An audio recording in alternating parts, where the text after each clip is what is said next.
नमस्कार, यो बसमा म यहाँहरूलाई हार्दिक स्वागत गर्दछु। जीवराम भण्डारी।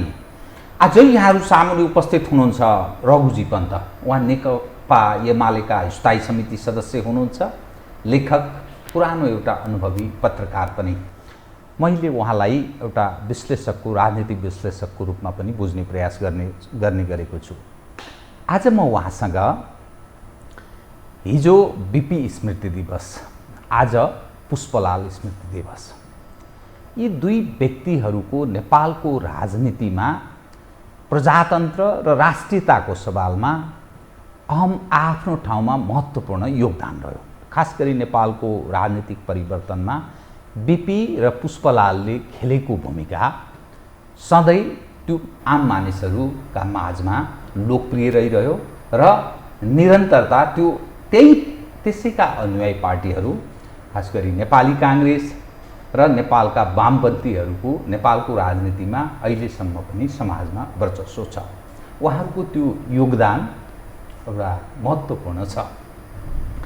त आजको दिनमा उहाँहरू दुवैलाई कसरी सम्झनु पर्दछ?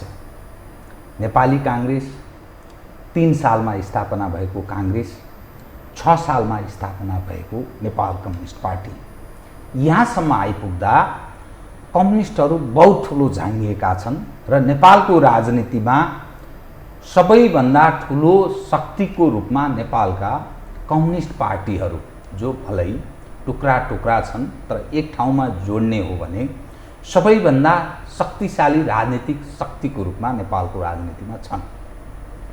त नेपाली काङ्ग्रेसले पनि 3 सालदेखि अहिलेसम्म निरन्तरता दिएको छ र परिवर्तनका लागि उसको पनि भूमिका अहम छ। त म आज रघुजी पन्तसँग यही वरिपरि केन्द्रित रहेर दुवै नेताका बारेमा अलिकति विश्लेषण पनि गर्ने, अलिकति सूचनामूलक विषयहरूलाई पनि म क्रमशः उठान गर्ने प्रयत्न गर्नेछु। सर्वप्रथम म उहाँलाई स्वागत गर्छु। स्वागत छ सर। धन्यवाद, नमस्ते। अब म कहाँ प्रवेश गर्न चाहेँ भने बीपी कोइराला, उहाँ प्रजातन्त्रको कुरा गरिरहनु भयो। नेपाली काङ्ग्रेस अहिले पनि बीपीको नाम लिन्छ, तर उनका अनुयायी र स्वयं जो काङ्ग्रेसको नेतृत्व पङ्क्तिका मानिसहरू छन्, बीपीका कति अनुयायी होलान् भनेर अलग ढङ्गले विश्लेषण गर्न सकिन्छ। नेपालमा कम्युनिस्टहरूको कुरा गर्दा टुक्रा टुक्रा छन्, साना साना पनि छन्, तर समग्रमा जोड्ने हो भने शक्तिशाली छन्। सबैभन्दा ठुलो शक्तिको रूपमा नेपालमा कम्युनिस्टौँ भन्नेको उपस्थिति छ। ठुलो पार्टीको रूपमा नेकपा एमाले छ। काङ्ग्रेस र नेकपा एमाले समानान्तर शक्तिको रूपमा छ। यी दुवैले यसो हेर्दा कम्युनिस्ट हौँ भन्नेहरू पुष्पलालको नाम लिन्छन्, काङ्ग्रेस हौँ भन्ने बीपीको नाम लिन्छन्। तर उहाँहरूले जुन सपना देख्नु भएको थियो त्यो पथमा काङ्ग्रेस कति छ र नेपालका कम्युनिस्ट हौँ भन्नेहरू कति छन्, तपाईको अलिकति विश्लेषण सुनौँ। त्यसपछि यही सँगसँगै म अरू विषय त क्रमशः उठान गर्छु नै र आजको दिनलाई र हिजोको दिनलाई यो पछिल्लो पुस्ताले कुन रूपमा बुझ्नुपर्छ, कसरी सम्झनुपर्छ, म यहीँबाट सुरु गरेँ, कृपया। धन्यवाद। म सबभन्दा पहिला त हाम्रो आज पुष्पलाल स्मृति दिवस, हिजो बीपी जयन्ती, दुवैजना मूर्धन्य नेताहरूप्रति एउटा श्रद्धाञ्जली अर्पण गर्न चाहन्छु। श्रद्धाञ्जली अर्पण गर्ने भनेको तात्पर्य के हो भन्दाखेरि उहाँहरूको गुणगान गाउने मात्र होइन, उहाँहरूले आफ्नो जीवनमा के गर्नुभयो, के लेख्नुभयो, उहाँहरूको जीवन र भोगाइको उद्देश्य के थियो, त्यसमा गहिरिएर चिन्तन गर्ने कुरा हो। त्यसरी गर्दाखेरि दुःखका साथ भन्नुपर्छ, आज काङ्ग्रेसले प्रजातान्त्रिक समाजवाद भन्छ, तर आजका मितिसम्म आइपुग्दा पनि काङ्ग्रेसको राजनीतिक विचार, काङ्ग्रेसको मान्यता मूल्य के हो भनेर खोज्ने हो भने धेरै किताब पाइँदैन। बीपीबाट सुरु गरेर फेरि बीपीमा अन्त हुन्छ। पुष्पलालको विशेषता के हो भन्दाखेरि पुष्पलालले जुन विशेषता पुष्पलालको छ नि अध्ययनको, त्यो पनि विशाल छ। जस्तो बीपीको बहुआयामिक व्यक्तित्व छ। बीपी जति राजनीतिक नेताको रूपमा एउटा चाहिँ उहाँको विचारहरू प्रखरताका साथ उहाँको विचारहरू पढ्न पाइन्छ, त्यसरी नै उहाँको साहित्य पनि पढ्न पाइन्छ। 6वटा त उपन्यास छन्, कथाहरू छन्, होइन, साहित्य सम्बन्धी विचारहरू छन्, कलाहरू सम्बन्धी विचारहरू छन् उहाँका। पुष्पलालको पनि विशेषता त्यही हो। उहाँका राजनीतिक लेखहरू, राजनीतिक इतिहासहरू मात्र होइन, उहाँको नेपालको इतिहासको बारेमा कुनै वामपन्थी र कुनै नेताले, एउटा दिल्ली रमण रेग्मीको पाइन्छ इतिहासकारको रूपमा, बालचन्द्र शर्माजीको पाइन्छ, तर वामपन्थीहरूमा चाहिँ अझ बालचन्द्र शर्मा र दिल्ली रमण रेग्मीले पनि नेपालको वस्तुस्थितिको गहिराइमा गएर नेपालको इतिहासलाई कसैले कुनै नेताले हेरेको छ भने त्यो पुष्पलाल हो। नेपालको इतिहास र नेपालको समाजको समीक्षा पुष्पलालले जति गहिरो गरी बिपीले पनि गर्नु भएन। बिपी सायद नेपालको भूगोलबाट अलिक टाढा पनि हुनुभयो। पुष्पलाल त नेपालको भूगोलभित्र भिजेर हुर्किनु भएर उहाँले एकदम बुझेर, जस्तो उहाँले चाहिँ साखुको प्रसङ्ग ल्याउनुहुन्छ, वज्रयोगिनीको प्रस्ताव ल्याउनुहुन्छ र भ्यालीमा फैलेका कतिपय अहिलेका मानिसहरू वज्रयोगिनीका सन्तान हुन्, नेपालमा मातृसत्ता थियो भन्ने एउटा विश्लेषण छ उहाँको। मातृसत्ता थियो, नेपालमा मातृसत्ता थियो। हामी यहाँ अष्टमातृकाको पूजा गर्ने चलन पनि छ, वज्रयोगिनीको अहिले पनि मन्दिर छ, जात्रा हुन्छ, पूजा हुन्छ होइन। अनि त्यो नेपालका बस्तीहरू कहाँ कहाँ थिए भन्नेदेखि उहाँले नेपालको निर्माण जसरी भयो 2200 2400 यता 50 अथवा 57-58भन्दा राजा रजौटालाई एकीकृत गरेर पृथ्वीनारायण शाहले जसरी नेपाली एकीकरण गरे त्यो समयको आवश्यकता थियो भन्ने कुरा बडा राम्रो छ। पृथ्वीनारायण शाहको प्रशंसक हुनुहुन्थ्यो होइन, उहाँको पृथ्वीनारायण शाहले हेर्ने दृष्टिकोण बडा राम्रो, जस्तै बडा क्लियर थियो। उहाँले के भन्नुहुन्थ्यो भन्दाखेरि पृथ्वीनारायण शाहको पालामा एकातिर बाह्य हस्तक्षेपबाट जोगिनु जरुरी थियो, अर्कोतिर नेपालका जनता शान्ति चाहन्थे, विकास चाहन्थे, सानातिना व्यापारहरू पनि स्थिरता होस् भन्ने चाहन्थे। तपाईँलाई गोर्खाबाट क्रस गरेर अर्को जिल्लामा व्यापार गर्न जाउँ, अर्को राजा छ, गोर्खाबाट लमजुङ जानु पऱ्यो पनि, तनहुँ जानु पऱ्यो पनि, काठमाडौँ आउनु पऱ्यो पनि, त्यो त मान्छेको लागि त्यसले त हैरानी हो। त्यसैले एउटा बलियो केन्द्रीकृत राज्यको खोजी चाहिँ त्यो बेला जनताले गरिरहेका थिए र त्यो जनताले खोजी गरिरहेको एउटा केन्द्रीकृत राज्यको आवश्यकतालाई चाहिँ पृथ्वीनारायण शाहले पुरा गरे, पृथ्वीनारायण शाहले त्यो दायित्व पुरा गरे भन्ने प्रष्ट छ पुष्पलालको। यद्यपि राजाहरूले, उहाँले प्रश्न भन्नुहुन्छ, राजाहरूले त खोजिँदा राज्य गर्नु हो, राजाहरूले राज्य विस्तार गर्नु खोजिँदा आफ्नो लागि पनि हो, तर हामीले के बिर्सनु हुँदैन भन्दाखेरि पृथ्वीनारायण शाहमा अलिकति सबैलाई समेटेर हिँड्ने, अलिकति लड्ने, अलिकति टाढासम्म हेर्ने क्षमता पनि थियो। त्यस कारणले उनले एउटा युगीन दायित्वलाई चाहिँ पुरा गरे। यो त्यसरी नेपाल बन्ने कुरा चाहिँ समयको आवश्यकता थियो, त्यो आफैमा प्रगतिशील कुरा थियो भन्ने कुरामा प्रष्ट छ पुष्पलालको दृष्टिकोण। पछिल्ला पुस्ताका जो कम्युनिस्ट नेताहरू छन्, पृथ्वीनारायण शाहको त्यो एकीकरण त्यस उप हेर्ने दृष्टिकोणमा केही फरक पुष्पलालको भन्दा फरक पाउनुहुन्छ? केहीले के ल्याउँथे भन्दाखेरि अहिले त त्यस्तो आवाज धेरै मत्थर भएर गयो, जसले रियालिटी बुझ्दै गए। तर पनि विभिन्न यो एनजिओहरूमा काम गर्ने आफूलाई वामपन्थी भन्नेहरू र अलिक केही जनजातिका नेताहरू छ, अहिले पनि त्यो चाहिँ एकीकरण होइन, त्यो राज्य विस्तार हो भनेर भन्छन्।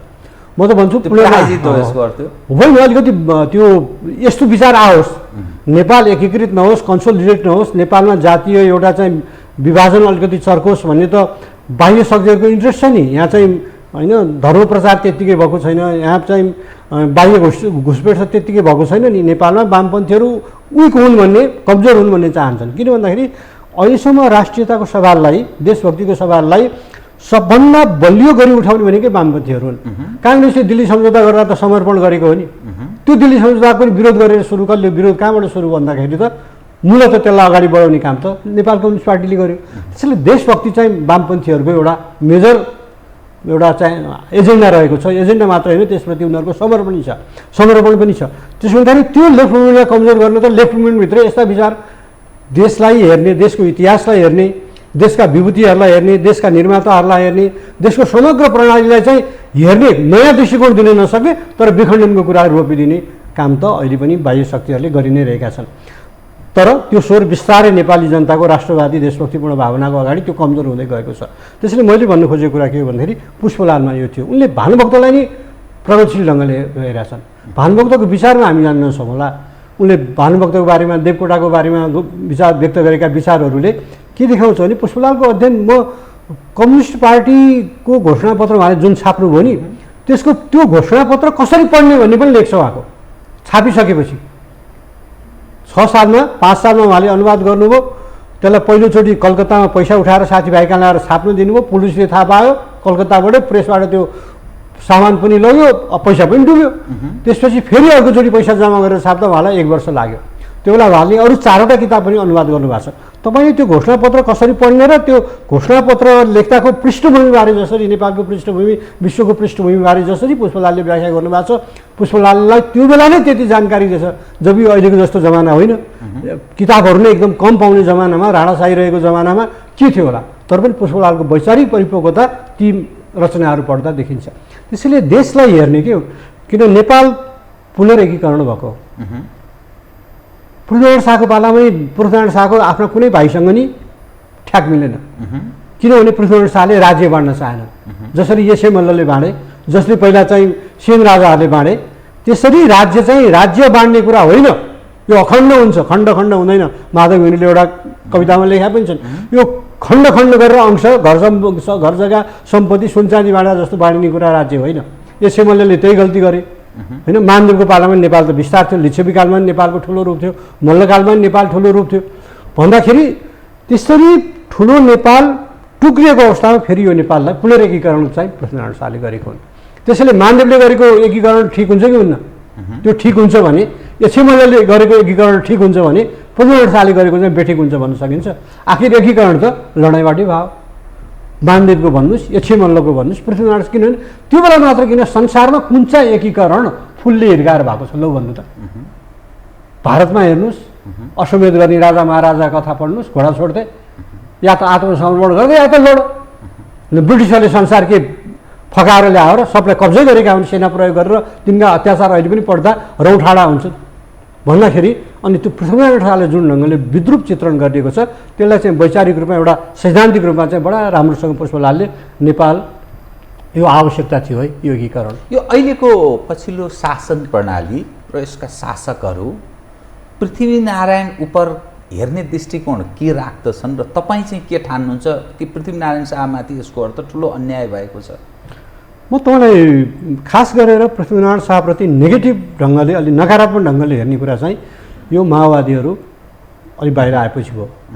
उनीहरूले आफ्नो शक्तिलाई के गरे भन्दाखेरि विस्तारीकरण गरेर जातीयताको र क्षेत्रीयताको नारा चर्कोसँग लगाए, जसको मूल्य नेपालले अहिले पनि चुकाउनु परिरहेछ। तर त्यो ठाउँबाट बिस्तारै माओवादीहरू ब्याक भए, बुझ्न थाले भन्नु पऱ्यो। बाबुरामजी पनि ब्याक भए होइन, प्रचण्ड पनि ब्याक भए, अरू नेताहरू पनि ब्याक भए। तर माओवादीका कतिपय खास गरेर जनजातीय पृष्ठभूमि भएका नेताहरूमा अहिले पनि त्यो दृष्टिकोण छ। पृथ्वीनारायण शाहले हेर्ने नकारात्मक दृष्टिकोण छ। त्यसैले मैले के भनेको भन्दाखेरि हामीले नेपालको इतिहासलाई सही ढङ्गले हेर्नु पऱ्यो। मैले यस्तो भनिरहँदा त यो बाहुनको छोरा हो त्यस कारणले भन्यो भन्छन्, त्यसै पुष्पलाल त बाहुनको छोरा होइन नि, जगमान गुरुङ त बाहुनको छोरा होइन नि, जगमान होइन होइन। त्यसैले नेपालको इतिहासलाई सही ढङ्गले हेर्नु पऱ्यो कि मैले भने नि नेपाल राज्य बनाउन मानदेवले गरेको एकीकरण, उनलाई त होइन लिच्छवी राजा बाहुनै काटेका पनि आरोप छ पानी नआएको कारणले होइन, आफै गएर लुकेर बस्यो, जो छ काटिदिनु, जो छ त्यहाँ बिहानै काटिदिनु भने छोराले काट्दा काटिँदा त बाउ रहेछ भन्ने कथा छ। अब त्यो कथा मात्रै हो कि त्यो रियलिटी अर्कै हो? किनभने संसारमा धेरै राजवंशहरूको इतिहासमा के छ भन्दाखेरि बाउलाई काट्दै छोराले राज्य लिएका धेरै ठाउँका उदाहरण छन्, युरोपमा, इन्डियामा, हाम्रो देशमा होइन।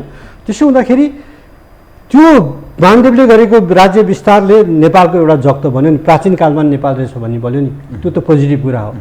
यक्षे मल्लले राज्य भाग नलाएको भए सायद काठमाडौँले नेपाल एकीकरणको नेतृत्व गर्न सक्थ्यो। उनले त छोरालाई राज्य भाग ल्याइदिएर एउटा बलियो राज्यलाई विभाजित गरिदिए, आफै लडेर बस्न थाले। यसले के देखायो भन्दाखेरि त्यो मानदेवले गरेको यक्षे मल्लले गरेको नेपाल एकीकरण ठिक हो कि होइन त, त्यसलाई त कसैले बेठिक भनेको छैन। त्यो दुईवटा ठिक हो भने पृथ्वीनारायण शाहले गरेको पनि ठिक हो। त्यसैले यो त नेपाल निर्माणका चरणहरू ठुड्काहरू हुन्, त्यसैले हामीले यसलाई सकारात्मक रूपबाट हेर्नुपर्छ। त्यस्तै पुष्पलालको विषयमा भानुभक्तलाई हेर्ने बारेमा पनि त्यही छ। भानुभक्तको वधु शिक्षाको कुरा, रामायणको कुरा ठिक छ, त्यसको विचारमा नजाउँ, तर त्यो बेला त त्यो रामायण त नेपाल बाहिर पनि पुग्यो नि त। दार्जिलिङ, आसाम, सिक्किम सबतिरका नेपालीले रामायण पढ्न थाले, गाउँ गाउँमा रामायण सिलोक हालेर पढ्न थाले। त्यसले के गर्यो भने भाषालाई त विस्तार गर्यो नि, नेपाली भाषालाई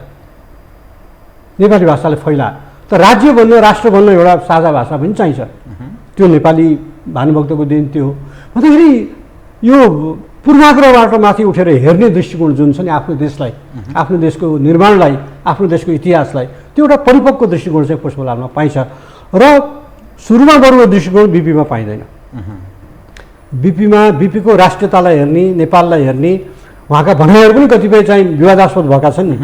तर बिपी जति पछि हुँदै आउनुभयो, जति पछि हुँदै गयो र जब उहाँसँग भारतसँग उहाँको टसल बढ्न थाल्यो, त्यसपछि बिपीले पनि यो राष्ट्रियताको कुरालाई अलि परिमार्जित र गम्भीर ढङ्गले उठाउनु भएको छ। त्यसैले मैले अहिले बिपी र पुष्पलाल किन पढ्नुहोस् भनेर भन्छु भन्दाखेरि नेपालको राजनीतिक इतिहासको ओरिजिन पढ्न यो दुईवटा नेता त पढ्नु नै पर्छ। फेरि यो दुईवटा नेतामा सीमित हुने होइन, म त अझ पछाडि फर्किनु भन्नुहोस्, जगदीश चन्द्र रेग्मी, महेश चन्द्र रेग्मी पढ्नु पऱ्यो, भीमबहादुर पाण्डे पढ्नु पऱ्यो, नयराज पन्त, दिनेश राज पन्त, महेश राज पन्त, त्रिरत्न मानेन्द्रहरू पढ्नु पऱ्यो, नेपालको सैनिक इतिहास पढ्नु पऱ्यो। नेपालको अहिलेको जुन सेना छ नि, होला यो सेनाले राजाको बेलामा सलामी र मलामीको बाहेक केही काम गरेन भनेर आलोचना गर्नेहरू पनि छन्। तर यसको अँध्यारो पक्ष मात्र होइन नि, यसको उज्यालो पक्ष पनि हेर्नु पऱ्यो। 250-300 वर्षको इतिहास भएको यो एसियामा कुनै सेना छ भने यही नेपालको सेना हो। त्यसले हामीले आफ्ना संस्थाहरू यस्तामा त कति प्रधान सेनापति आए गए नि, कति राजा आए गए नि, तर यो त देशको इतिहास हो, देशका संस्थाहरू हो। यिनीहरू कसरी बने, कसरी विकसित हुँदै आएर यिनीहरूलाई कसरी इन्डिपेन्डेन्ट प्रभावशाली बनाएर जोगाइराख्ने भन्ने कुरामा हाम्रो ध्यान जानुपर्छ। त्यसैले हामी वामपन्थीहरूले, मेरो सुरुमा मलाई के लाग्छ भने हाम्रो अध्ययन, हाम्रो कल्चर के थियो भने अध्ययन चाहिँ मजाले गर्ने, तर हामीले बढी चाहिँ विदेशको अध्ययन गऱ्यौँ। मार्क्स पढ्यौँ, लेनिन पढ्यौँ, स्टालिन पढ्यौँ, एङ्गल्स पढ्यौँ, माओ सेतुङ पढ्यौँ, किम इल सुङका पनि पढ्यौँ होइन, अरू पनि धेरै दार्शनिकहरू पढ्यौँ। तर पछि मलाई रियलाइज के भएको कुरा भन्दाखेरि माओ सेतुङ पढेपछि चाहिँ अलि 8-10 वर्ष अगाडिदेखि चाहिँ मलाई लाग्यो नेपाल पढ्नुपर्छ। र नेपाल पढ्नुपर्छ भन्ने कुरा तपाईँ पुष्पलाल र बिपी पढेपछि तपाईँले त्यो बुझ्नुहुन्छ, नेपाल पढ्नुपर्छ। तपाईँले अघि एक सन्दर्भमा के भन्नुभयो भने बिपी चाहिँ पछि परिष्कृत भए, परिमार्जित भए, उनीमा त्यसबेला परिपक्वता थिएन, ज्ञानको अभाव थिएन, त्यसकारण अर्को ढङ्गका बिपी थिए, पछि चाहिँ ज्ञानले हो कि अथवा हन्डर ठक्कर खाए भारतीयहरूले, पछि जब उनलाई अपमान गर्यो त्यसपछि उनले बुझे देशको महत्त्व के हुँदो रहेछ, त्यसकारण परिष्कृत भए। के कारणले उनी परिष्कृत भए? दुईवटा कुरा हेर्नुहोस्, बिपीको राजनीतिक जन्म र सङ्घर्ष भारतबाट सुरु भयो, पुष्पलालको नेपालबाट सुरु भयो। अनि बिपीलाई प्रमोट गर्नमा भारतीय नेताहरूको भूमिका पनि रह्यो। पुष्पलालको त्यो नेपालमा कम्युनिस्ट आन्दोलनको इतिहास पढ्नुहोस्, त्यहाँ उहाँले भन्नुहुन्छ कि उहाँ त पहिला काङ्ग्रेसकै नेता हुनुहुन्थ्यो, पुष्पलाल त्यो बेला काङ्ग्रेसमा हुनुहुन्थ्यो। राम मनोहर लोहिया, जयप्रकाश आदिले जुन प्रकारको हस्तक्षेप गरे नि उहाँलाई त्यो मन परेन। लोहियाले त प्रष्ट रूपमा जसरी भारतमा एक छत्र एउटा महात्मा गान्धी सबैको नेता छन्, त्यस्तै गरी नेपालमा त्यो चाहिँ बिपी कोइरालालाई त्यस्तो बनाउनुपर्छ भनेपछि पुष्पलाललाई त्यो मन परेन, यो यस्तो हस्तक्षेप मलाई मन परेन यसो भनेको भनेर उहाँ काङ्ग्रेसबाट विभिन्न कारणले छुट्टिनुभयो। पुष्पलाललाई पछि इन्दिरा गान्धीले लखेट्नुको एउटा कारण त पुष्पलालको जयप्रकाश नारायणसँगको निकटता पनि हो भन्दाखेरि त्यो इतिहासलाई पनि हामीले हेर्नुपर्छ। तर बिपीले के भने बिपीले नेपाल बुझ्न पाउनु भएको थिएन कि, जब पछि नेपाल बुझ्दै जानुभयो, पुष्पलालले सुरुदेखि नै यहाँभित्रको जटिलताबाट बुझेर बाहिर गए, कलकत्ता जानु पर्यो, बिपीले त्यो गर्नु परेन। बिपीले अलिक सजिलो इन्भाइरोमेन्ट पनि पाउनुभयो, पुष्पलालले सङ्घर्ष गर्नु पऱ्यो।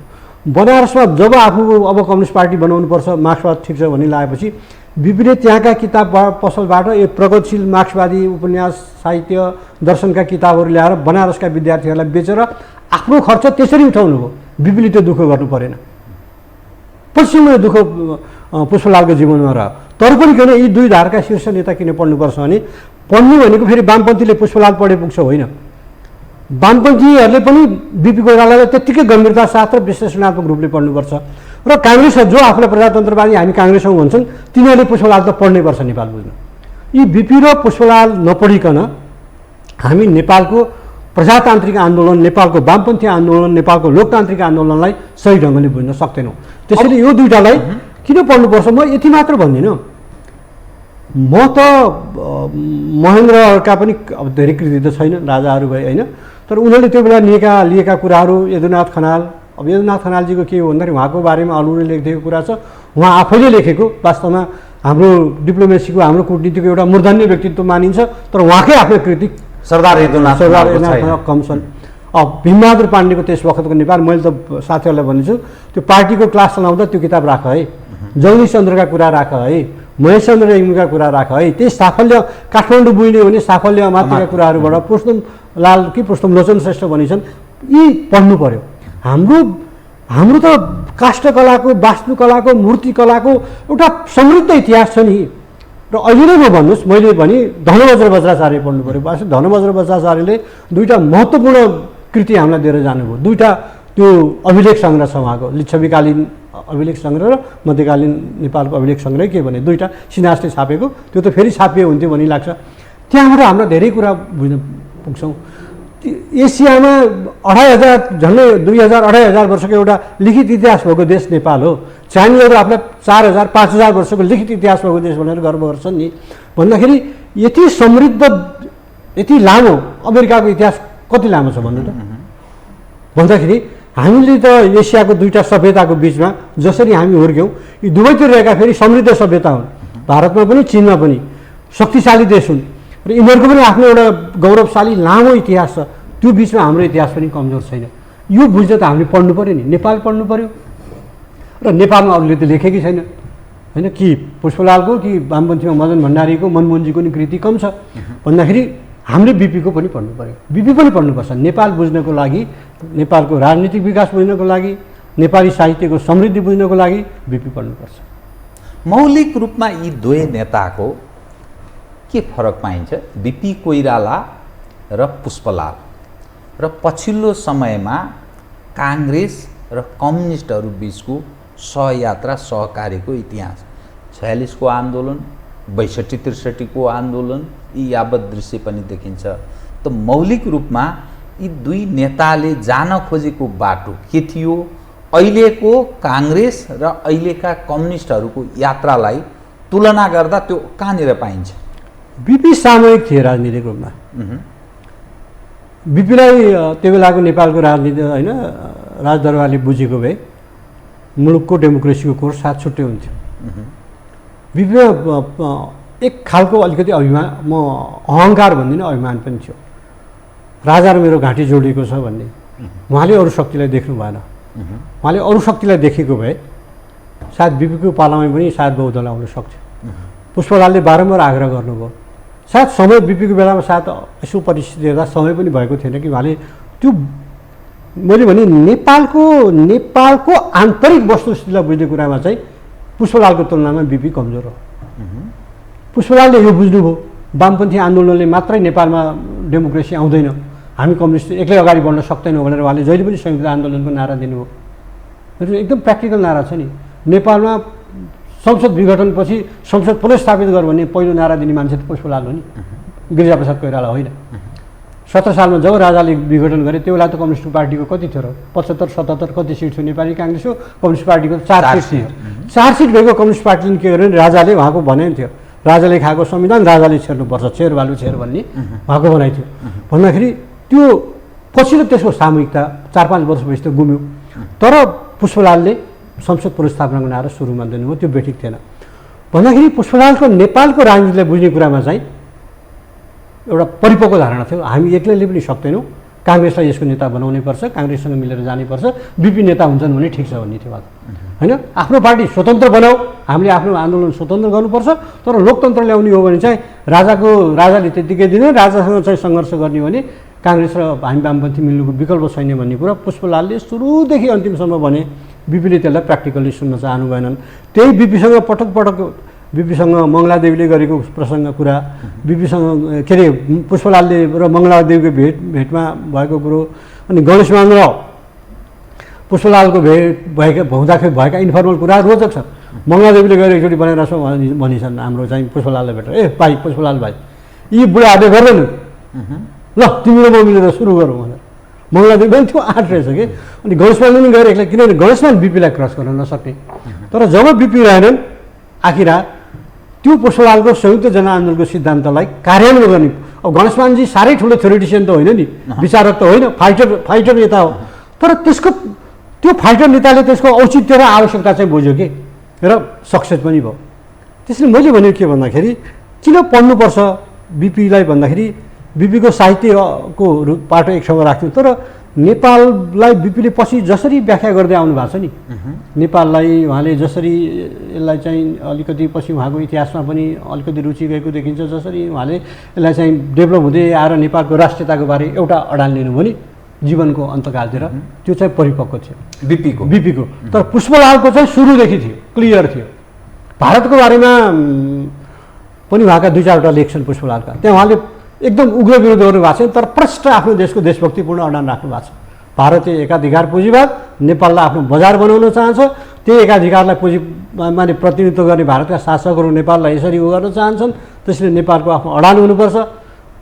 त्यो ट्रेडको बारेमादेखि, नेपाल भारत व्यापारदेखि नेपालको स्वतन्त्रताको बारेमासम्म भारतसँग हेर्ने उहाँको एप्रोच सुरुदेखि क्लियर थियो। नेपालका कम्युनिस्टहरूले पुष्पलाललाई के सर्वसम्मत रूपमा त्यो क्वालिटीको लिडर हो भनेर स्वीकार्दछन्? जस्तै नेकपा एमाले, नेकपा माओवादी केन्द्र, मोहन विक्रमजीले नेतृत्व गरेको नेमकिबा, यी सबै गाले जो अब त अहिले त त्यो सर्वमान्य स्थिति बन्यो। अब चाहिँ उहाँको जीवनकालमा बनेन, तर बितिसकेपछि र खास गरेर संयुक्त जनआन्दोलनको सफलतापछि त्यो त व्यवहारले देखाइदियो नि। पुष्पलालको जसले जतिसुकै दावा गरे पनि न काङ्ग्रेसका कुनै नेताको हकदाबी पुग्छ, न कुनै वामपन्थी नेताको हकदाबी पुग्छ। संयुक्त जनआन्दोलनको नीतिको एकमात्र प्रतिपादक र सिद्धान्तकार त पुष्पलाल हो भन्ने कुरामा कसैले क्वेसन गर्न सक्दैन नि। अब हो त्यस अर्थमा चाहिँ उनले सर्वमान्य भयो, किनभने उनको संयुक्त जनआन्दोलनको नीति नेपालको राजनीतिक इतिहासमा 2चोटि इम्प्लिमेन्ट भयो।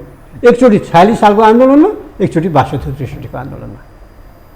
अब म तपाईँसँग कहाँ प्रवेश गराउन चाहन्छु भने 46 सालदेखि अहिलेसम्म, यो 79 सालसम्म काङ्ग्रेस र कम्युनिस्टहरू बिचको सहयात्रा जारी छ।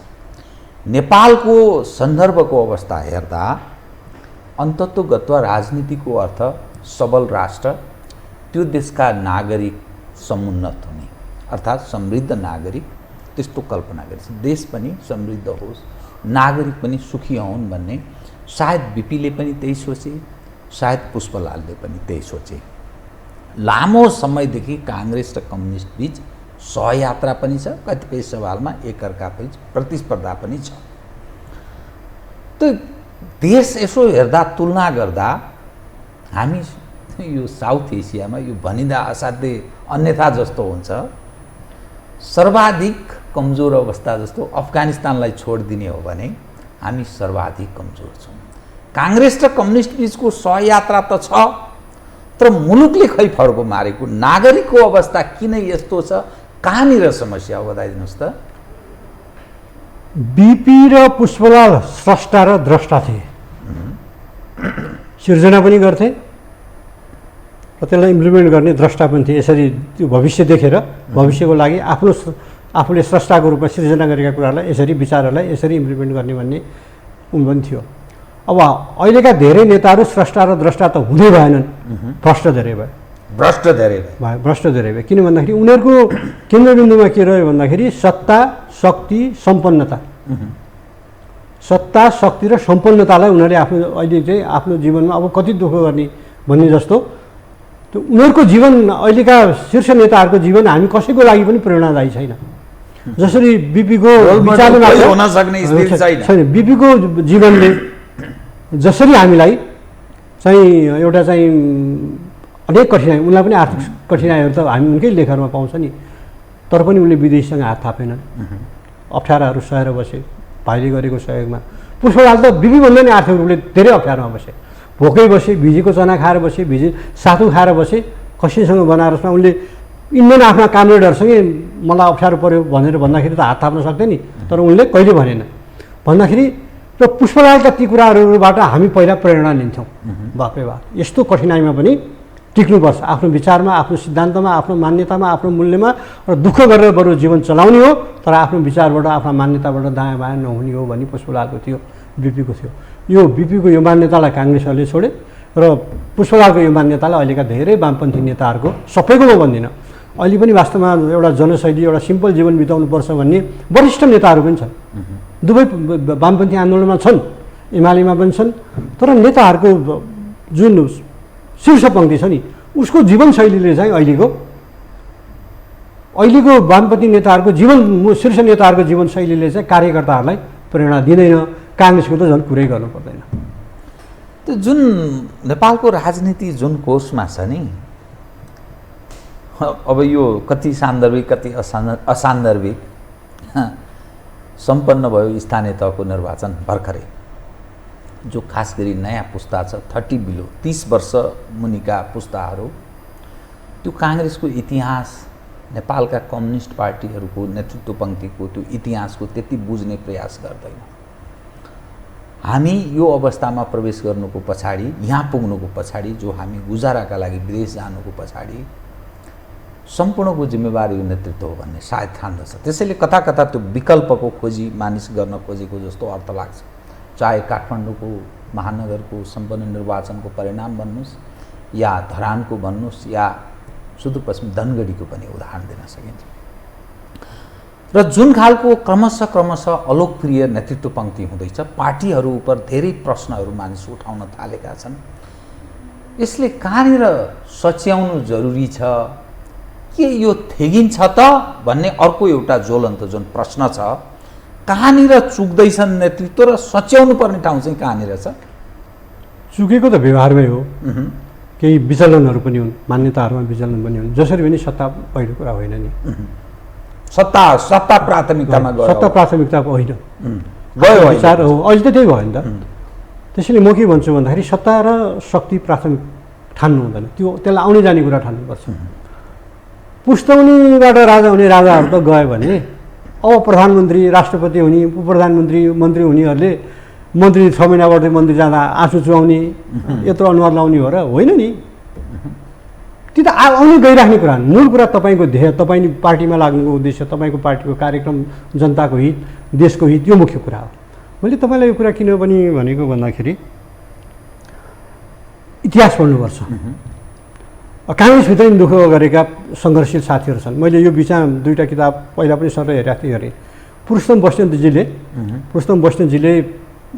ठुलो 2 भोल्युम, एउटा 600भन्दा बढी पेजको, अर्को 700भन्दा बढी पेजको छ, नेपाली काङ्ग्रेसको इतिहासको प्रारूप भनेर भाग 1 र भाग 2 निकाल्नु भएको छ, जसमा 17 सालसम्म आछ। पहिलो भोल्युममा 2011 स्थापनादेखि 2011 सालसम्मको कुरा छ, दोस्रो भोल्युममा चाहिँ 17 सालसम्मको कुरा छ।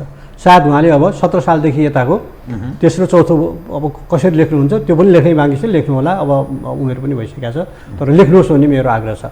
एउटा राम्रो काम चाहिँ गगन थापा, शङ्कर तिवारी लगायतले गरे। उनीहरूले काङ्ग्रेसका केही महत्त्वपूर्ण दस्तावेजहरू 1946 देखि 2070 को निर्वाचनको घोषणापत्रसम्म छापिएको एउटा झन्डै 1000 पृष्ठको एउटा कलेक्सन निकाले। त्यसले चाहिँ काङ्ग्रेसको इतिहास, काङ्ग्रेसका दस्तावेजहरू पढ्नेलाई त्यो राम्रो भएको छ। तर बिपी किन पढ्नुपर्छ भन्दा त्यो अभिलेखहरू भए होइन। अब बिपीकै रचनाहरू जान्यो भने त्यसमा अलिकति प्रदीप गिरीले मेहनत गरेको देखिन्छ। उहाँको अलिकति आफ्नै खालको बुझाइ पनि छ बिपीको बारेमा। उहाँले बिपीका छन्, अर्को जीवनचन्द्र कोइरालाले पनि 2-3 भोल्युम बिपीका रचनाहरूको सम्पादन गरेर 2टा भोल्युम कि त प्रदीप गिरीले निकाल्नु भएको छ। त्यसपछि एउटा डिके शाहीको नि 7 सालदेखि 7 सालसम्म के भने एउटा घटनाहरूको सङ्कलन छ। प्रदीप गिरीकोलाई बिपीलाई अलि एनालिटिकल आलोचनात्मक ढङ्गले हेर्ने काम चाहिँ काङ्ग्रेसमा अलिकति बिपीले गर्नुभएको छ। उहाँका राम्रा कुराहरूको प्रदीप गिरीले। तर यी सबै पढ्नुपर्छ, बिपीका रचनाहरूलाई एक ठाउँमा ल्याइदिने काम पनि गर्नुभएको छ। तर मैले चाहेको चाहिँ के भने बिपीको अहिले पनि छरिएको छ कि जीवनचन्द्र कोइरालाले पनि बिपीका छरिएका रचनाहरू भनेर हिन्दीका कथा यस्तो लेख सबै छाप्नु भएको छ। बिपीको एउटा सानो अन्तर्वार्ता सङ्ग्रह पनि जनमत सङ्ग्रह ताकाको मसँग छ। मसँग भएका कलेक्सनहरू यो बिचमा मैले हेर्दा मलाई के लाग्यो भने पुष्पलालको अलि व्यवस्थित ढङ्गले आयो। बिपीको पनि साहित्यिक रचना त छँदैछ, तर उहाँका राजनीतिक लेखहरू चाहिँ वास्तवमा क्रमबद्ध ढङ्गले के मितिगत ढङ्गमा उहाँले अब 5 सालको, 6 सालको, 7 सालको यसरी टाइम अनुसार उहाँ बाँचुन्जेलसम्मको राख्यो भने बिपीको विचार क्रमशः कसरी परिमार्जित हुँदै गयो, कसरी डेभलप हुँदै गयो, उहाँले कसरी नेपाललाई हेर्दै जानुभयो, बुझ्दै जानुभयो, पढ्न सजिलो हुन्थ्यो। पुष्पलालको एक हदसम्म चाहिँ भयो। पुष्पलालको 4 भोल्युम चाहिँ पुष्पलाल प्रतिष्ठानले निकाल्यो। त्यसको पहिलो एडिसन सकेर दोस्रो चाहिँ होइन पहिलो भोल्युमको फेरि रिप्रिन्ट पनि भएको छ। त्यसरी पढ्ने यो चाहिँ एकदम महत्त्वपूर्ण काम भएका हुन्। यी किन जरुरी छ भने हाम्रो मुलुकको राजनीतिक आन्दोलनको विकास एउटा त्यसको महत्त्वपूर्ण कालखण्डलाई बुझ्नको लागि यो पढ्नै पर्छ। अब यो बिचमा आएर प्रजा परिषदको इतिहास पनि आएको छ। टङ्कप्रसादजीको जसले जेसुकै भने नि प्रजा परिषदको पनि नेपालमा एउटा ऐतिहासिक महत्त्व छ। किनभने नेपालको पहिलो राजनीतिक दल राणा विरुद्ध क्रान्ति गर्नुपर्छ भन्ने दल त त्यही हो नि। त्यसैले टङ्कप्रसादजीको पनि एउटा ऐतिहासिक दिन छ कि होइन त।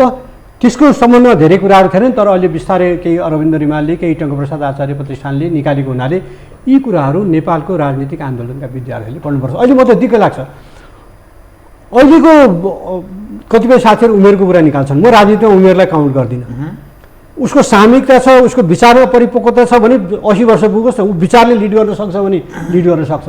अब 30-35 वर्षका उमेरमा मन्त्री हुँदा भ्रष्ट भएकाहरू 40-45-50 वर्षको उमेरमा मन्त्री हुँदा दायाँ बायाँ गरेकाहरू युवा छन् भनेर तिनको हातमा नेतृत्व गयो भने देशले के पाउँछ? त्यसैले योग्य र सक्षम देशभक्त क्षमता भएका मान्छेहरूको हातमा लिडरसिप जानु पर्यो, तथाकथित युवाहरूको हातमा गएर त केही हुँदैन। तर युवाले दाबी त गर्नु पर्यो, तर युवाले दाबी गर्ने चाहिँ उमेर देखाएर होइन कि यी मेरा कपाल फुलेका छैनन्, मेरो दारीजुङमा सेतै छ, मेरो मसल बल्ला छन्, त्यस कारणले नेतृत्व छोड भन्ने होइन। विचारमा, नीतिमा, सिद्धान्तमा, कार्यक्रममा, लिडरसिपको क्षमतामा अगाडि सरेर च्यालेन्ज गर्ने, त्यसरी लिडरसिप लिनुपर्छ। त्यो युवा पुस्तामा त्यस्तो खालको त्यो भावना अथवा त्यो खालको सोच, त्यो विचार वैचारिक हिसाबले त्यो खारिएको छैन। तपाईँ पाउनुहुन्छ? किनभने त्यस्तो क्षमता भएकालाई हरेक पार्टीमा पाखा लगाइएको छ। जस्तो तपाईँ नै एमालेमा हेर्नुहोस् न, हामीलाई एक ढङ्गले पाखा लगाएको देख्नुहुन्छ अहिले। काङ्ग्रेसमा पनि अब महत्त्वपूर्ण पदमा त पुगे गगन विश्वप्रकाशहरू, तर उनीहरूको भूमिकै देखिँदैन। जे सरकारले हुन्छ होइन, उनीहरूले सकि पनि राखेका छैनन्। अब बिगारिसके त म भन्दिनँ, तर म भन्छु वामपन्थीहरूमा चाहिँ अहिले कस्तो ट्रेन्ड देख्यो भने बाबा नेतृत्वलाई सुधार्ने त उसका नेता कार्यकर्ता सहयोगीहरूले हो नि, जे भने पनि खुसी बनाएर आफ्नो लागि फाइदा लिने, तर पार्टीलाई नोक्सान भइरहेछ, यो यहाँनिर अलिकति नेताहरूलाई सच्याउँ, अलि प्रश्न कुरा राखौँ भन्ने आँटै नगर्ने, त्यो आँट नगर्दाको परिणाम हो नि। त्यो त हामीले पनि साथ अलिकति त्यसको दोष भोग्नु पर्ला।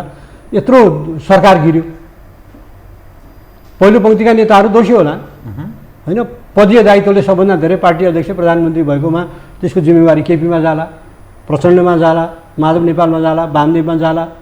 अब विडम्बना त छ नि, हार्नु भएको छ चुनाव, राष्ट्रिय सभामा कराइकन पुग्नु भएको छ, चुनाव हारेर भन्छ मलाई प्रधानमन्त्री चाहियो भन्छन्, त्यो पनि बोल्न सक्दैनन् हाम्रा नेताहरू। मैले त भन्ने बैठकमा चुनाव हारेर आउनु भएको छ, राष्ट्रिय सभाको मान्छेलाई प्रधानमन्त्री बनाउनु, संविधान संशोधन गर्ने कुरा पार्टीको बैठकमा ल्याउने हो, यस्तो यो त वाहियात काम हुँदैन भनेर कोही बोल्दैन। मैले त बोलेँ, पछि त्यो कुरा अगाडि बढेन। भन्नुहोस् न, यो आवश्यक कुरा हो। बरु भइरहेकै प्रधानमन्त्रीको काम भइरहेको छैन, चित्त बुझाएको छैन, त्यहाँ भन्नु न तपाईँ यसलाई अलिकति सच्याउनुहोस्, सरकार पपुलर बनाएर जाउँ भन्ने त कुरा यो हो नि।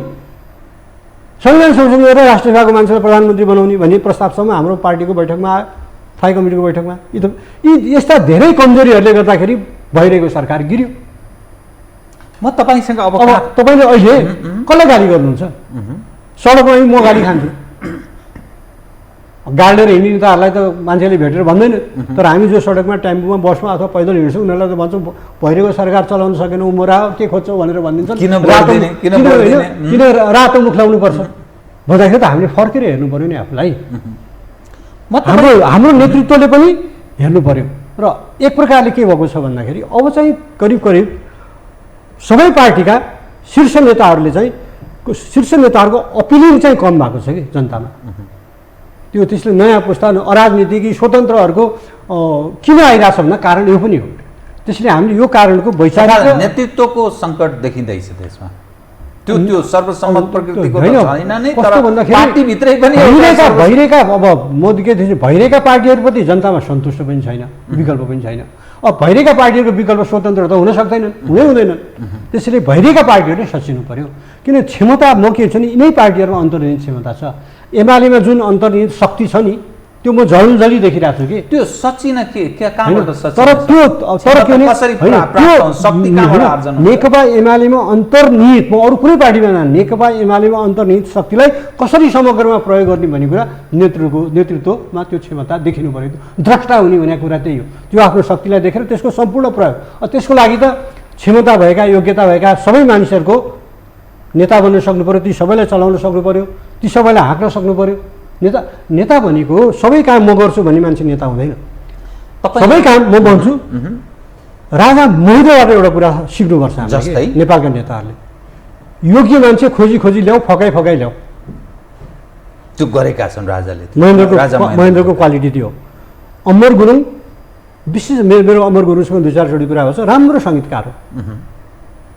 सङ्गीतकार त नेपालभित्रै पनि थियो नि, तर दार्जिलिङबाट किन बोलाउनु पर्थ्यो अमर गुरुङलाई, गोपाल निरञ्जन किन ल्याउनु पर्थ्यो, लयनसिंह बाङदेल किन ल्याउनु पर्थ्यो?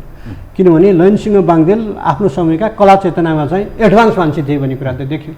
भन्दाखेरि साहित्यका, सङ्गीतका, कलाका होइन, निर्मला गर्गलाई राजा महेन्द्रले गरेको डिल हेर्नुहोस्, ती सबै हेर्दा महेन्द्रमा मान्छे प्रतिभाहरू खोज्ने, जसरी भेषबहादुर थापालाई उनले आऊ नेपाल भनेर ल्याएर एकैचोटि सचिव बनाए भन्दाखेरि अब त्यो बेला अलिकति निरङ्कुश टाइम थियो, सजिलो पनि थियो। त्यसरी राम्रो नेताको, राम्रो राजनेताको क्वालिटी के हो भन्दाखेरि उसले सबै कुरा आफू गर्छु भनेर सोच्दैन कि, उसले छानिकन मान्छेहरूलाई टिप्छ, ल्याउँछ, इमान्दार, योग्य, क्षमतावान मान्छेहरूलाई ल्याएर जिम्मेदारी दिन्छ। हामी कहाँ कस्तो छ ट्रेजेडी पोलिटिक्समा भन्दा कतिपय मान्छेहरू इमान्दार छन्, क्षमतावान छैनन्। कुनै धेरै देखाएको छ हाम्रै पार्टीभित्र, इमान्दार छन् देऊ भनेर जिम्मेवारी दियो, गएर गर्न सक्दैनन्। कतिपय मान्छे क्षमतावान छन्, बेइमान छन्, क्षमतावान छन् तर त्यो क्षमता देश र जनताको लागि भन्दा आफ्नो लागि बढी प्रयोग गर्छन्। त्यसैले यो ट्रेजेडीहरू छ हाम्रो पोलिटिक्सभित्र। त्यसैले मैले के भनेको भन्दाखेरि काङ्ग्रेसभित्र पनि जेन्युन मान्छेहरू छन्, एमालेभित्र पनि जेन्युन मान्छेहरू छन्। अलिकति आलोचनाको स्वर बोल्यो भन्दैमा, अलिकति क्रिटिकल एप्रोच राखे भन्दैमा उनीहरूलाई पाखा लगाउन थाल्यो भने सङ्गठनहरू सप्रिँदैन। मान्छे बिरुवा भनेको त्यही बिरुवा हुर्किन्छ जसले घाम, बर्खा, हिउँद सबै चाहिँ त्यो खपेर हुर्केको रुखले नै फल दिन्छ। तपाईँले गमलामा रोकेको गमलामा रोक्या त तपाईँले त्यो गमलाकोलाई जोगाइराख्नै स्याहार गर्नुपर्छ। टाइममा पानी हाल्नु भएन भने सुकिहाल्छ। बहुत राम्रो उदाहरण दिनुभयो। अब म तपाईँसँग नि, तपाईँ एउटा लेखक, पुरानो पत्रकार र हो त तपाईँ नेपाल कम्युनिस्ट पार्टी नेकपा एमालेको स्थायी समिति सदस्य, एउटा अनुभवले पनि खारिएको व्यक्ति। त्यो तपाईँमा जुन खालको त्यो क्षमता छ, तपाईँले त्यसकारण साँचो कुरा तपाईँ बोल्न सक्नुहुन्छ, लेख्न सक्नुहुन्छ। अधिकांश पार्टीका कार्यकर्ता, अनुयायी, नेतृत्व पङ्क्तिलाई बिहानदेखि बेलुकासम्म जी हजुरी गरेर बसेका मानिसले भन्न सक्दैनन्, बोल्न सक्दैनन्, लेख्न सक्दैनन्। अब बधाई दिनुहोस्, तपाईँले इतिहासको कुरा गर्नुभयो, बिपीका बारेमा पुष्टम बस्नेतको कुरा गर्नुभयो, प्रदीप गिरीको कुरा गर्नुभयो। तर जो हाम्रो समाज छ पावर ओरिएन्टेड छ, सत्ताको वरिपरि, र इतिहास विजेताको चाहिँ ठिक अलि बढाइ चढाइ गरेर लेखिन्छ र जो बङ्ग्याउने पनि काम हुन्छ। र यथार्थमा जसरी तपाईँले राजा महेन्द्रको बारेमा साँचो कुरा बोलिदिनु भयो, कतिपय मानिस भिलेनको रूपमा मात्रै पेश गर्छन्, प्रस्तुत गर्छन्, र त्यो इतिहास, त्यो विगतहरूलाई नेतृत्व पङ्क्तिको अथवा पोलिटिकल पार्टीको त्यो इतिहास लेख्ने क्रममा व्यक्ति अलिक स्वतन्त्र खालको हुनुपर्छ भन्ने कुरालाई कति मान्नुहुन्छ तपाईँ? होइन, स्वतन्त्र भने व्यक्ति स्वतन्त्र हुनुपर्छ, उसको चिन्तन ठिक हुनुपर्छ। जस्तो मैले आलोचना गर्छु म, त्यसको आलोचना गर्ने अर्को पक्ष छ। उनको महत्त्वाकाङ्क्षाले नेपालको लोकतान्त्रिक आन्दोलन सही ढङ्गले, नेपालको विकास सही ढङ्गले अगाडि बढ्दैन र उनकै कारणले सम्भवतः उनको पोलिटिकल स्टेककै कारणले राजतन्त्र गएको पनि हुनसक्छ। किनभने महेन्द्र क्यापेबल पनि थिए, बिपी पनि क्यापेबल थिए, टसल भयो नि, त्यो पर्सनालिटीको पनि टसल हो। त्यो पर्सनालिटीको टसलमा बिपीलाई लखेटिए। हारेको त राजनीतिक रूपमा हारेको त बिपी हो होइन, जितेको त महेन्द्रले हो। तर आज पिपुलले बढी चाहिँ एक्सेप्ट कसलाई गर्छ? महेन्द्रलाई भन्दा बढी बिपीलाई गर्छ। पुष्पलालले त के पाएर जिन्दगीमा केही पनि पाएनन् बाबा। सुरुदेखि दुःख, पार्टीको नेता भए त्यही पनि षड्यन्त्र गरेर पहिलो संस्थापक महासचिवलाई पुरै पार्टीको अवधिभरि पनि टिक्न नदिएर फर्स्ट काङ्ग्रेसमै फाल्दे होइन, बिचैमा हटाइदिए। तैपनि उसले जीवनभर पार्टी बनाए। सेलाउन लागेको आन्दोलनलाई चाहिँ फेरि एउटा चाहिँ पुनर्जागृत गरेर पुनर्गठित गरे। आज हामी खोजिकन पुष्पलालका रचनाहरू पढ्छौँ। डाक्टर रायमाझी त पार्टीको महासचिव थिए, राजसभाको सभापति पनि हुनुभयो। आज उनको चित्रण पुष्पलालको जसरी त हुँदैन। त्यसैले मैले भनेको के भन्दाखेरि विजेताको यसको डिफिनेसन पनि बडा समस्या छ। प्रधानमन्त्री हुनु, राष्ट्रपति हुनु, राजा हुनु मात्रै विजेता हुनु हो कि त्योभन्दा फरक हुनु हो। त्यसले राजनीतिमा इतिहास लेख्ने भनेको सत्य खोज्ने हो। आज हामी जब सत्य खोज्छौँ, देन खोज्छौँ, भूमिका खोज्छौँ, त हाम्रो अगाडि बिपी कोइराला र पुष्पलालको तस्बिर आउँछ, श्रद्धाले शिर नुहाउँछ। महेन्द्रको नेपालको राष्ट्रको इतिहासमा एउटा प्याट्रियोटिक देशभक्त राजा है, देशभक्त र स्वाभिमानी राजा। उनका स्टेप र उनको राजनीतिक कदमहरूको आलोचना म ठाउँमा गर्छु। सबै ठाउँमा गाली मात्रै गर्नुपर्छ, सबै ठाउँमा तारिफ मात्रै गर्नुपर्छ भन्ने हुँदैन। प्याट्रियोटिक राजा वीरेन्द्र असक्षम राजा, इमान्दार, सोझो, देशलाई माया गर्ने, जनतालाई माया गर्ने, तर असक्षम राजा। किन भन्दाखेरि महेन्द्रले पाएको समयको अवधि हेर्नुहोस् र वीरेन्द्रले पाएको समयको अवधि हेर्नुहोस्। महेन्द्रको पालामा राजदरबारमा महेन्द्र बाहेक कोही पनि उनीमाथि प्रभावशाली हुन पाएन, तर राजा वीरेन्द्रको पालामा सबभन्दा बढ्दा राजा वीरेन्द्रको अनपपुलारिटी उनको श्रीमतीले गर्दा भयो, रानीले गर्दा हो कि होइन, भाइहरूको कारणले गर्दा हो भन्दाखेरि त्यो जुन मौका एउटा कालखण्ड त पाए नि राजा वीरेन्द्रले, त्यो कालखण्डमा उनले कन्सेप्टहरू ठिकै ल्याए। यो विकास क्षेत्रको अवधारणा ल्याए होइन, शान्ति क्षेत्रका कुराहरू ल्याए, कतिपय कुराहरू ठिकै ल्याए, तर उनकै पालामा नक्कली काउली फलाउन थाल्यो। राजा आउँदैछन् भनेपछि नक्कली माछा हाल्न भारतको पोखरीबाट नेपालको मत्स्य केन्द्रमा ल्याएर माछा छोडेको कुरा, त्यो पक्रेको कुरा पनि छ होइन। भन्दाखेरि यी सबैले के देखाउँछ भन्दाखेरि महेन्द्रमा यथार्थ र तथ्यलाई छिटो बुझ्ने क्षमता थियो। वीरेन्द्रको बिचमा यस्ता तथ्यलाई बुझ्ने कुरामा पर्दाहरू रहे, जसले उनले देशलाई राम्ररी बुझ्न सकेनन्। तर पनि वीरेन्द्रलाई पनि म नेपालको हिस्ट्रीमा पोजिटिभली हेर्छु है, नेगेटिभली हेर्दिनँ। उनले गर्न खोजेको कुरा थियो, 36 सालमा उनले ठिक स्टेप चालेका थिए, तर दरबारेहरूले जसरी उनलाई चाहिँ बाध्य गरेर पञ्चायतमा फर्कन, सुधारिएको पञ्चायत भनेर फर्केर फेरि इन्द्रको विस्तारतिर जान बाध्य पारे, त्यसैले खन्यो राजतन्त्र अन्त्यको खाल्टो। पाइला चाहिँ त्यहीबाट सुरु भयो। किन भन्दाखेरि संसारका सबै राजाहरूले बुझ्नुपर्ने कुरा के हो भन्दाखेरि त्यो उनीहरूको विशेषाधिकार हो कि तपाईँ राजा हुने भनेको विशेषाधिकार हो, प्रधानमन्त्री विशेषाधिकार होइन नि, तपाईँलाई जनताले दिए हुने नदिने हुने। तर राजा तपाईँ जन्मले पाउनु भएको छ, त्यो जन्मले पाएको अधिकार बलियो हुँदैन कि, उहिले बलियो हुन्थ्यो। उहिले राजै खोज्नु पर्थ्यो। कुनै एउटा कालखण्ड यस्तो थियो सामन्तवादमा जहाँ राजा चाहिन्थ्यो त्यहीँ चाहिन्थ्यो त्यो बेलाको समाजलाई, तर अहिलेको समाजलाई राजा चाहिँदैन। राजा नचाहिने समाजमा राजतन्त्रको औचित्य कसरी कायम राख्ने भन्ने कुरा त वीरेन्द्र र ज्ञानेन्द्रले नबुझेकै हो कि, त्यसैको परिणाम राजतन्त्र गयो। इङ्ल्यान्डमा राजतन्त्र डिबेटमा पर्दैन र, तर पावर एक्सर्साइजै गर्दैन त्यहाँको राजाले, त्यसैले राष्ट्रपति हुनुसँग भइरहेकै छ, भओस् भनिन्छ जनतालाई, मतलब छैन नि। चलिरहेको छ राजतन्त्र, अझै 2-4 वर्ष जाला, कहिलेसम्म जान्छ भन्न सकिन्न।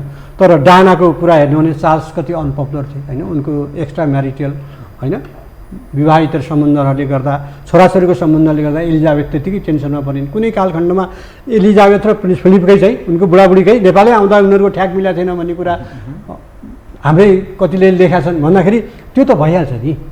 तर पनि उसले आफूलाई पार्टीको राजनीतिको खेलबाट टाढा राखेर एउटा कन्स्टिट्युसनल संस्थाको रूपमा रहँदाखेरि पिपुलले त बोकेर हिँडेको छ।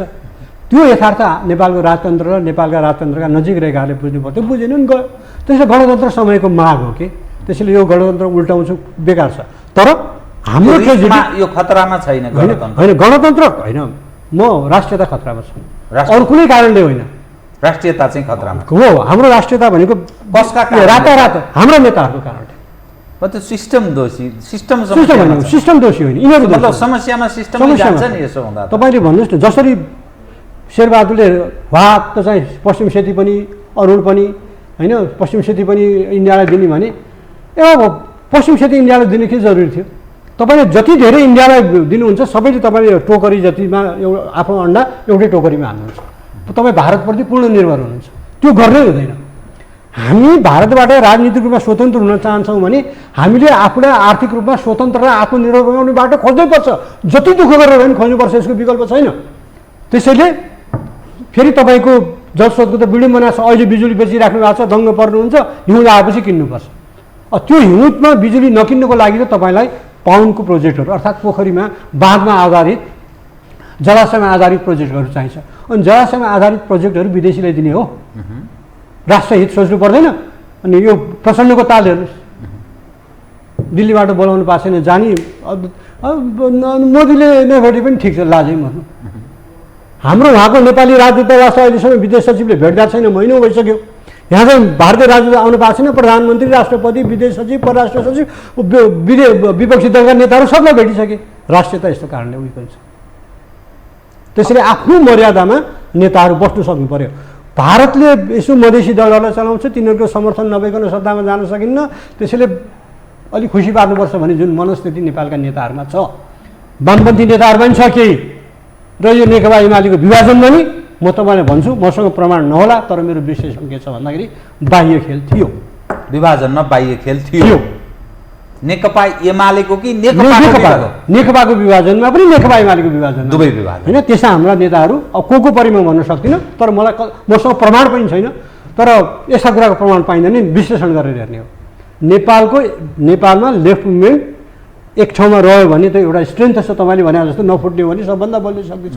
त्यो सबभन्दा बलियो शक्ति आज काङ्ग्रेसलाई काँधा बोकेर हिँडिरहेछ, अनि दङ्गो छन् त्यसैमा केही हो। राष्ट्रियता यस्ता कारणहरूले उयो हुन्छ। त्यसैले हामीलाई चाहिएको, हामीलाई यस्तो नेता चाहियो कि जसले मलाई प्रधानमन्त्री भयो हुन्छ नभए हुन्न, तर म मेरो स्ट्यान्ड छोड्दिनँ, स्वाभिमान भएको नेता चाहियो।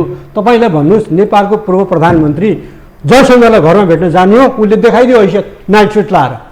तपाईँ मेरो घरमा हो त, तपाईँ मेरो घरमा आउनुहुन्छ भने नि जीवरामजी म बिहान चिया खान आउँछु भन्दाखेरि म कटु लाएर बस्न मिल्छ? मैले गन्जिर कटु मात्र लाएर म घरमा बस्या हुँदैन नि, हाफ प्यान्ट मात्र लाएर बस्दा। तर तपाईँ आउनेपछि कमसेकम एउटा पाइजामा र उता लाउँछु, तपाईँ साथी त हो नि। तर पनि एउटा मर्यादा हाम्रो लोकाचारमा हुन्छ भने एउटा नेपालको पार्टीको अध्यक्ष, सत्ता गठबन्धनको रहेको पार्टीको अध्यक्ष, पहिलाको पूर्व प्रधानमन्त्री आउँदाखेरि आफ्नो घरमा बोलाउँछ र नाइट सुट लाएर होइन राति सुदिन लुगा लाएर भेटिदिन्छ, अनि दङ्गो परेर आउँछन् हाम्रो देशकाहरू। अनि यिनीहरूबाट के आशा गर्ने? म कार्यक्रमको ठिक अन्त्यमा एउटा मात्रै विषय, नेपालका कम्युनिस्ट पार्टी र कम्युनिस्ट र काङ्ग्रेस यसको अहिले पनि सहकार्य सहयात्रा चाहे सरकार सञ्चालनमा होस् वा अरू सवालमा यो जरुरी छ। बिपीले देखेको सपना, पुष्पलालले देखेको सपना यो सधैँ निरन्तर सहकार्य हो। यो होइन, बिपी र पुष्पलालको बारेमा पुष्पलालले सङ्घर्षको लागि देखाएको थिए, सत्ताको सङ्घर्षको लागि त भोलि पनि आवश्यक पर्छ। तर म त अहिले काङ्ग्रेस र एमालेका नेताहरूलाई अनेस्टली दुईवटा काम गरे हुन्छ भन्छु। एउटा, उनीहरूले भेटेर के भने भन्दाखेरि एक्लै चुनाव लड्नु, दुवैको बहुमत आएन भने काङ्ग्रेसको बहुमत आयो काङ्ग्रेसले चलाओस्, एमाले अपोजिसनमा बस्छ, एमालेको बहुमत आयो भने एमाले सरकार चलाउँछ, काङ्ग्रेस अपोजिसनमा बसौँ भने दुवैको बहुमत आएन भने आलु बालु दुईवटा पार्टीले चलाउँ, बलियो सरकार बन्छ। यो नौटङ्की सरकार भन्दा त त्यो ठिक हो। शेरबहादुर र केपी ओलीले यो समझदारी गर्दा हुन्छ, किनभने त्यो बलियो सरकार बन्छ, झन्डै 2/3 सरकार बन्छ। अनि सरकार गिराइदेला कि विदेशीले भनेर दक्षिणतिर फर्किनु पर्दैन, देशको हितमा त यो हुन्छ। अहिलेको गठबन्धन भन्दा एक्लै लड्ने नि, एक्लै सबै पार्टीले एक्लै अरू पार्टीले गठबन्धन गरे पनि काङ्ग्रेस र एमाले एक्लै चुनाव लड्ने अन्डरस्ट्यान्डिङ गरेर एउटा समझदारी के गर्यो भने बहुमत आएन दुवै दलको भने दुवै दल मिलेर बरु आलु बालुमा जाने त्यो बेला जाउँ। त्यसो योग्य मान्छेलाई लिडरसिपमा भिजन छ भने राखे हुन्छ, केपी ओलीजीले प्रस्ताव, शेरबहादुरले राखे पनि हुन्छ। तर उहाँले के गर्नु पर्यो भने हामी योग्य मान्छे लिएर सक्षम सरकार बनाउँछौँ, त्यो भएर बलियो सरकार बन्छ। नेपाललाई त बलियो सरकार चाहिएको छ। अब तपाईँ हामी अर्डिनरी मान्छे किन, हाम्रा व्यापारीहरूले भाषण गरेको सुन्नुहोस् न, उद्योग वाणिज्य सङ्घले हामीलाई राजनीतिक स्थिरता चाहियो भन्छन्। कति राम्ररी पुष्पलालले व्याख्या गरेका छन्। 2200-2400 राज्य हुँदा गोर्खाको एउटा व्यापारीलाई काठमाडौँमा घिउ बेच्न आउनु पर्यो भने 3-4वटा जिल्ला हुँदै आउँदा उसले 3-4 ठाउँमा ट्याक्स तिर्नु पर्यो, हैरान नि। त्यसैले एउटा केन्द्रीकृत बलियो राजा बलियो सरकार भइदियो हुन्थ्यो भनेर खोजेको थियो। त्यही भएर पृथ्वीनारायण शाहले त्यो बेला नेपाली एकीकरण गर्न सफल भए, त्यो समयको आवश्यकता थियो भनेर पुष्पलालले पृथ्वीनारायण शाहको बारेमा लेखेका छन्। भने अहिलेका नेताहरूले के पनि के भने विकासको लागि, आर्थिक उन्नतिको लागि, मुलुकमा अलिकति स्थिरताको लागि जनतामा यो चाहना छ, त्यस कारणले छुट्टै निर्वाचन लडौँ र निर्वाचनपछि बरु बहुमत आएन दुवै दलमा हामी मध्ये एक हो भने त्यो बेला मिलेर एउटा साझा कार्यक्रम बनाएर सरकार बनाऊ, बलियो सरकार दिएर जाउँ भन्नु के गैर राजनीतिक काम हुन्छ र हुँदैन। हस्, धन्यवाद छ। धन्यवाद। आदरणीय दर्शकवृन्द, उहाँ हुनुहुन्थ्यो रघुजी पन्त, नेकपा एमालेका नेता, स्थायी समिति सदस्य। समसामयिक विषय पुष्पलाल र बिपी कोइरालालाई कसरी बुझ्नुपर्छ पछिल्लो सन्दर्भमा अलिकति विश्लेषण, अलिकति सूचनामूलक ढङ्गले विषयलाई पस्कने प्रयत्न गरियो। म सहित मेरो सम्पूर्ण युनिटलाई कार्यक्रमबाट बिदा दिनुहोस् र यो हो टेलिभिजन हेर्दै रहनुहोला। नमस्कार।